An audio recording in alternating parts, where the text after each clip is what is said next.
आत्मा कमलात्मा परमात्मा श्री राधा रमण वादाहरण मंगल करण यदुकुल नंदन कंस प्रभंजन देव की नंदन श्री बांके बिहारी लाल के चरणों में कोटि कोटि प्रणाम करते हुए हमारी व्रज की दयामयी सरकार श्री राधा रानी सरकार के चरणों में बारंबार वंदन करते हुए जिनके पावन परम मंगलमय स्थान पर बैठकर हम और आप भगवान की मंगलमय कथा का रसा स्वादन कर रहे हैं, ऐसे श्री अनंत बलवंत श्री हनुमान जी महाराज के चरणों में कोटि कोटि प्रणाम करते हुए जगत जननी मैया श्री काली, मैया श्री दुर्गा एवं मैया श्री जानकी के चरणों में बारंबार वंदन करते हुए दूर पास से चलकर आए सभी परमात्मा के भक्त एवं जिनके सानिध्य में ये सुंदर कथा चल रही है, ऐसे पूज्य श्री महाराज श्री श्री 1008 श्री महाकालदास जी महाराज एवं यहाँ पर उपस्थित समस्त संत भगवानों को बारंबार वंदन करते हुए सामने बैठी सती अनुसुईया के चरण चिन्हों पर चलने वाली हमारी माताएं बहनें, पुष्प बगिया में खिल रहे पुष्प के समान सभी बाल गोपाल, सभी आत्म स्वरूपों को एवं सभी परमात्मा के भक्तों को व्यास पीठ की ओर से प्रेम भरा राधे राधे।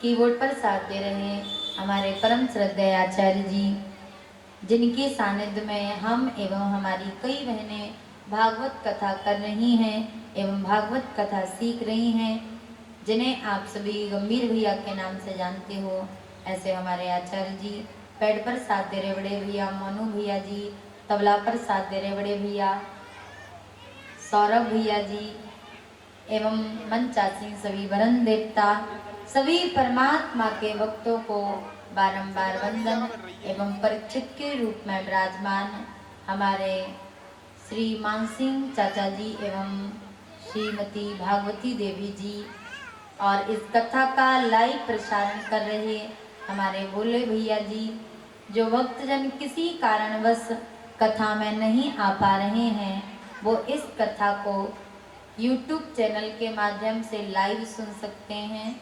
चैनल का नाम है ब्रज भक्ति सेवा। ये कथा ब्रज भक्ति सेवा YouTube चैनल पर लाइव चल रही है, तो समस्त भक्तजन कथा का लाइव दर्शन कर सकते हैं। आइए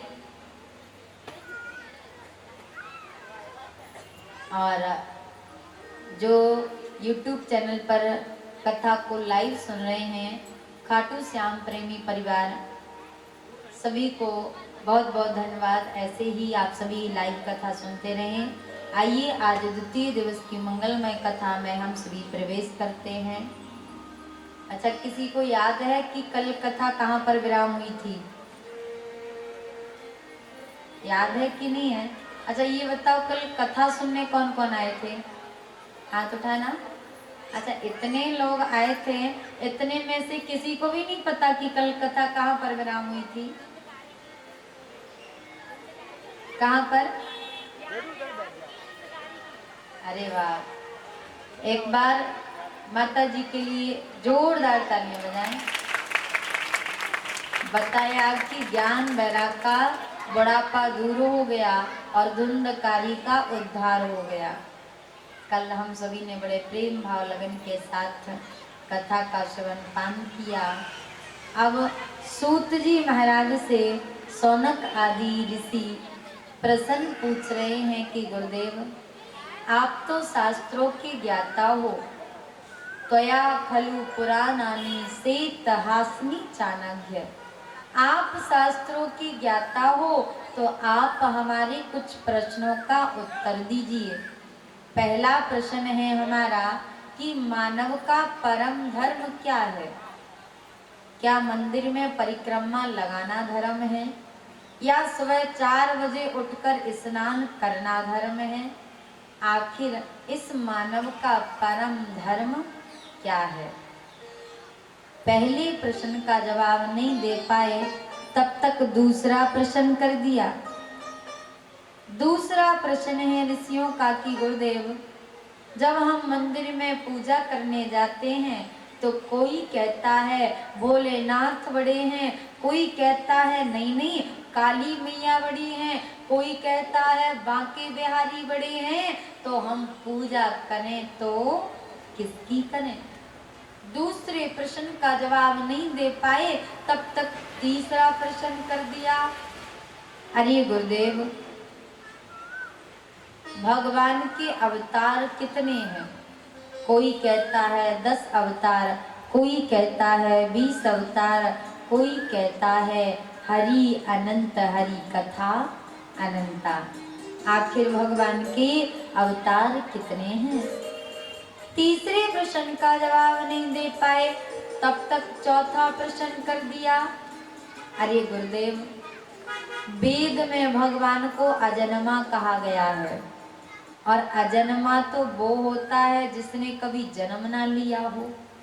यदि भगवान अजन्मा है तो वही भगवान देवकी वसुदेव के पुत्र श्री कृष्ण कैसे बन गए? यदि भगवान अजन्मा है तो माता कौशल्या और महाराज दशरथ के पुत्र श्री राम कैसे बन गए? ये 4 प्रश्न ऋषियों ने पूछे हैं। सूत जी महाराज कहते, ऋषियों, इन प्रश्नों के जवाब मैं बाद में दूंगा।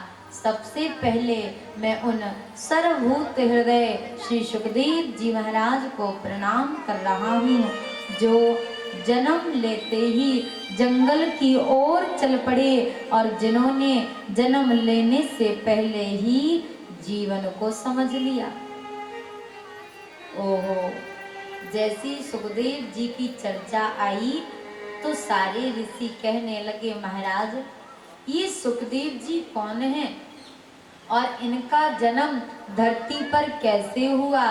आप ये कथा हमें विस्तार से सुनाइए। तब श्री सूत जी महाराज कह रहे हैं, ऋषियों, एक बार गोलोक में राधा रानी की गोदी में एक सुख बालक खेल रहा था।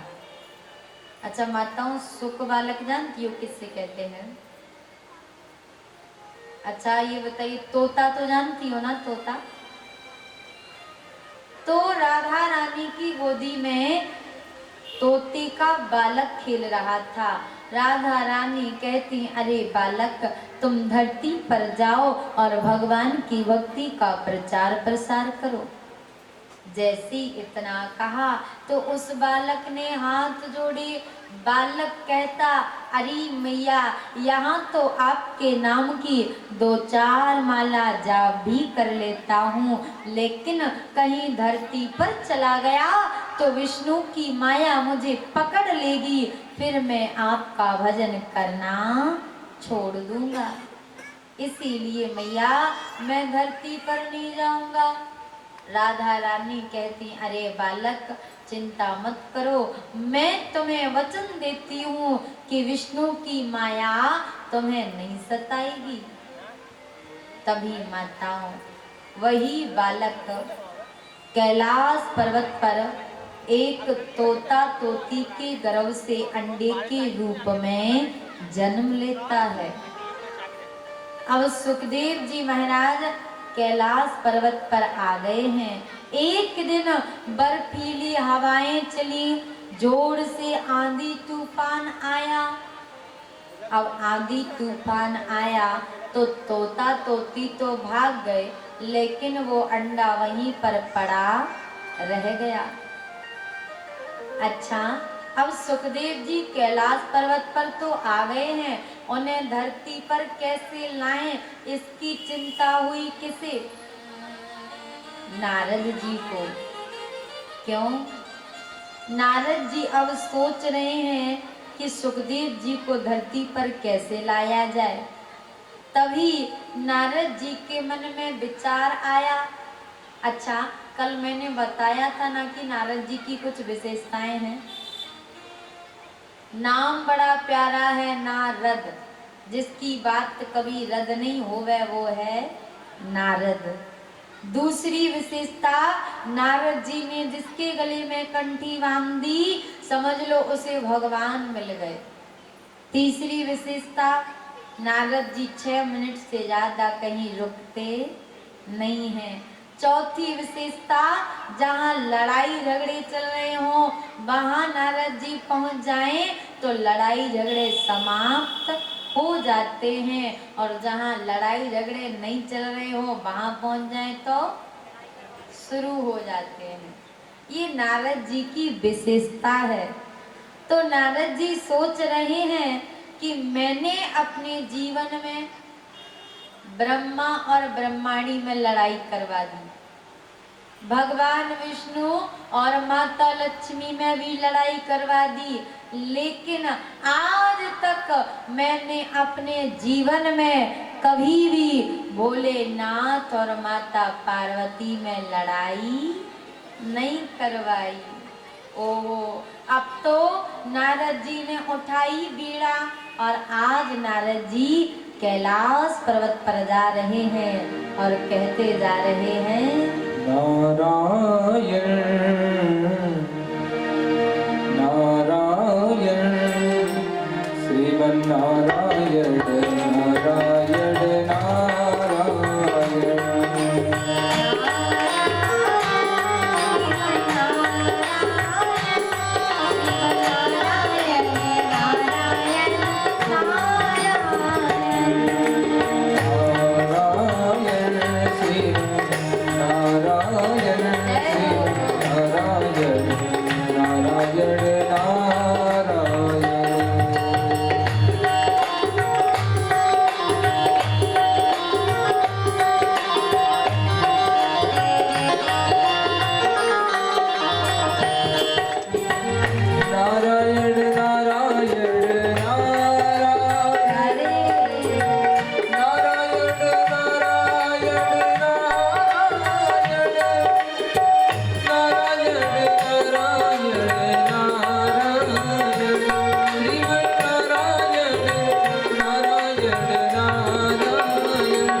आज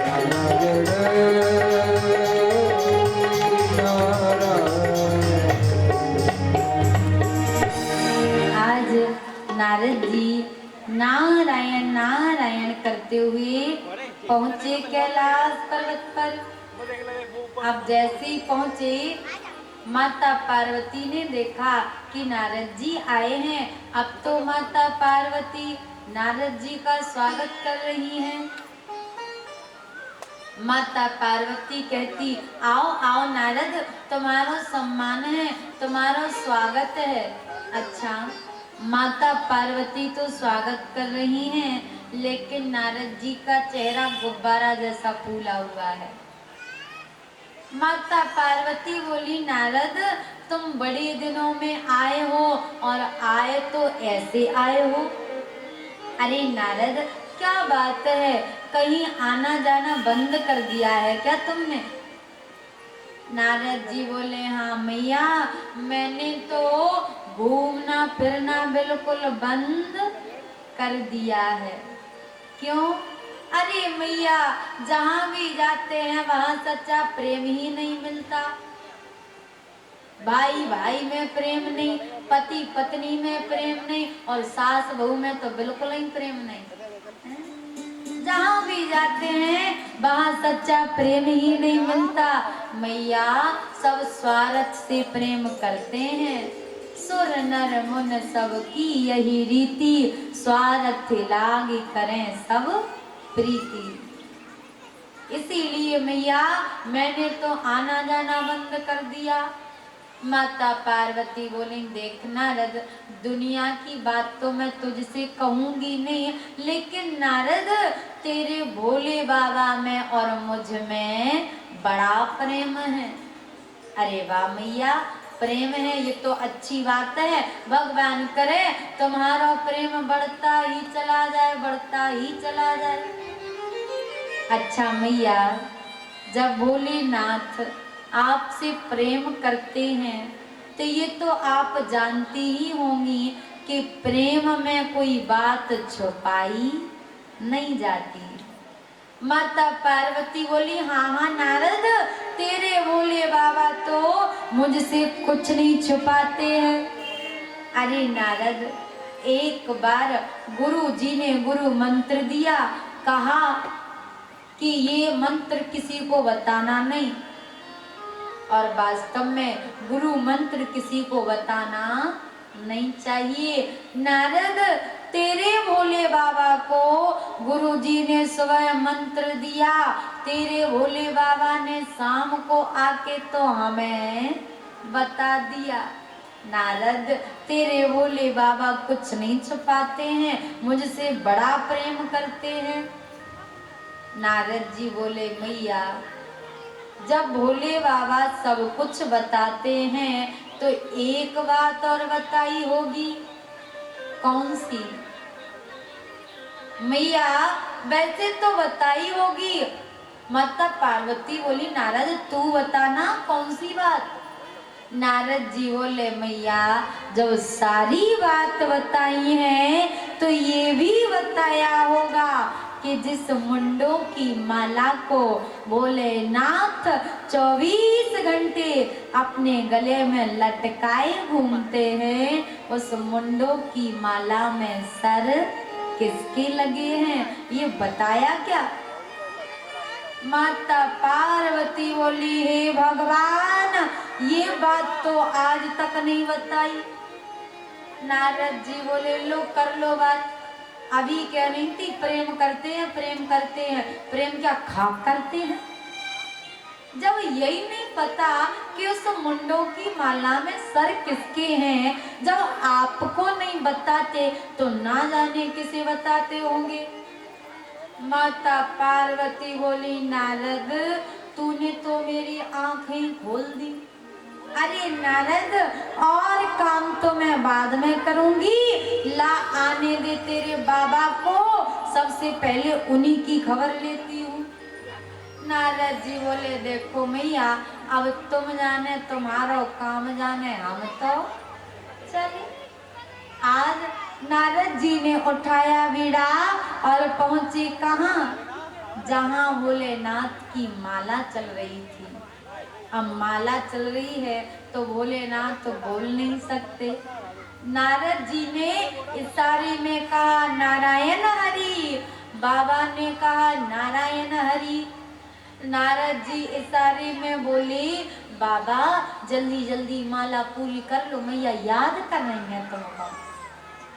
भोलेनाथ बोले नारद जब तुम कुटिया में से होकर आए हो तो जरूर याद कर रही होंगी।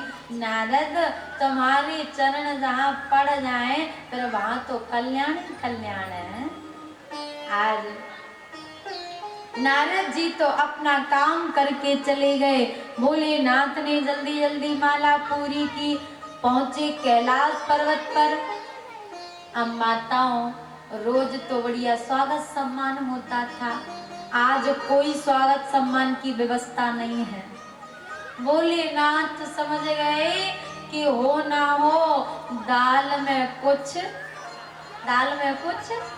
काला है। भोलेनाथ अंदर गए तो देखा माता पार्वती का चेहरा लाल पड़ा हुआ है। अब तो भोलेनाथ पहुंचे, देवी क्या बात है। बाबा इधर आए तो मैया उधर चेहरा कर ले, वे उधर आए तो इधर चेहरा कर ले, वे इधर आए तो उधर चेहरा कर ले। बाबा बोले अरे देवी क्या बात है, क्या हो गया, क्या तुम्हारे सर में दर्द हो रहा है क्या। माता पार्वती को क्रोध आया। माता पार्वती बोली रहने दीजिए, मेरे से बात मत कीजिए, ऊपर से भी काले और अंदर से भी काले। जैसी इतना कहा भोलेनाथ बोले देवी ऊपर से काला हूँ ये बात तो समझ में आ गई, लेकिन अंदर से काला तो वो होता है जो कपटी होता है। अरे देवी क्या तुम मुझे कपटी कह रही हो। माता पार्वती बोली हाँ महाराज आप कपटी हो। अरे देवी मैंने तुमसे क्या बात